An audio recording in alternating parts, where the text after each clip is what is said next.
But I'm also curious, when guys are using a pump, how often do they have to use it for them to kind of see results? And I'm not talking about just getting an erection before sex. I'm talking about rejuvenation. If they want to just keep a healthy erection, how often do they have to use it?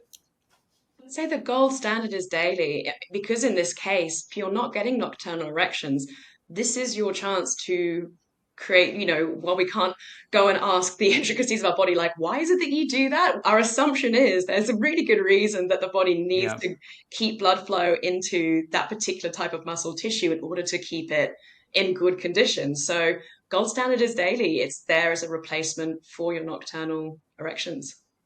Is there a specific time, like 15 minutes or 20 minutes, or like how long do they have to maintain the erection for using the pump? This is where they need to do more research on this, honestly. Okay. What I've done is just scan the literature, and it's almost each research study that I see that incorporates well, they call it a vacuum erection device in the clinical literature, a pump or, yeah, VED.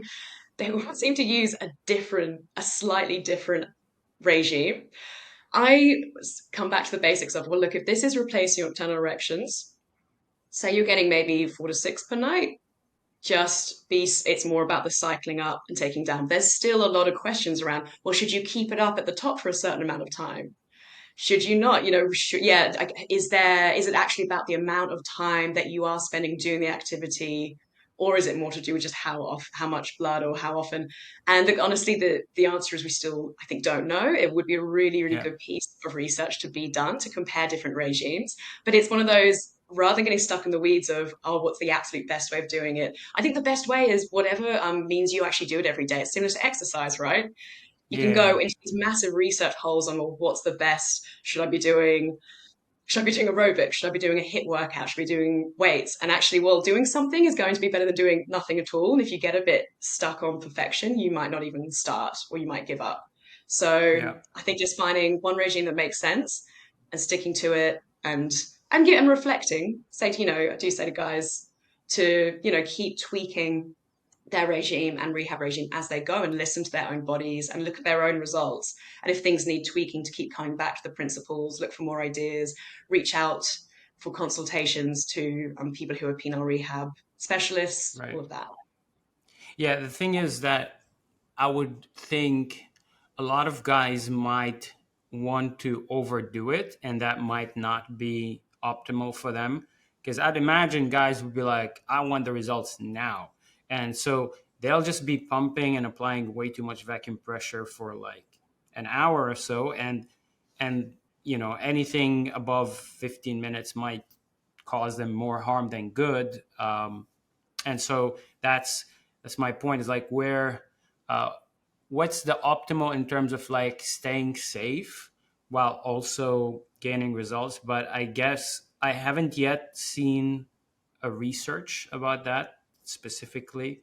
um, the thing I normally recommend is 15 minutes daily, or maximum is going to be like 15 minutes in the morning, then another 15 minutes in the evening. I think above that, um, the results might start to be diminished and not improved, because also there's like the fatigue factor, and there's, I don't know how much exactly vacuum pressure uh, should be applied in a safe way so that you don't create more damage than your body can fix. Because, as you know, with vacuum pressure, it's creating micro tears, and it's kind of trying to push the body to create more blood vessels, the ones that were lost. But you also don't want to damage the blood vessels too much so that your body isn't able to recover that. And I definitely saw cases of guys that are overdoing it because they want the best results ever, and they end up actually getting erectile dysfunction from pumps instead of you know helping themselves with their erections. So yeah, I would stay on the safe side.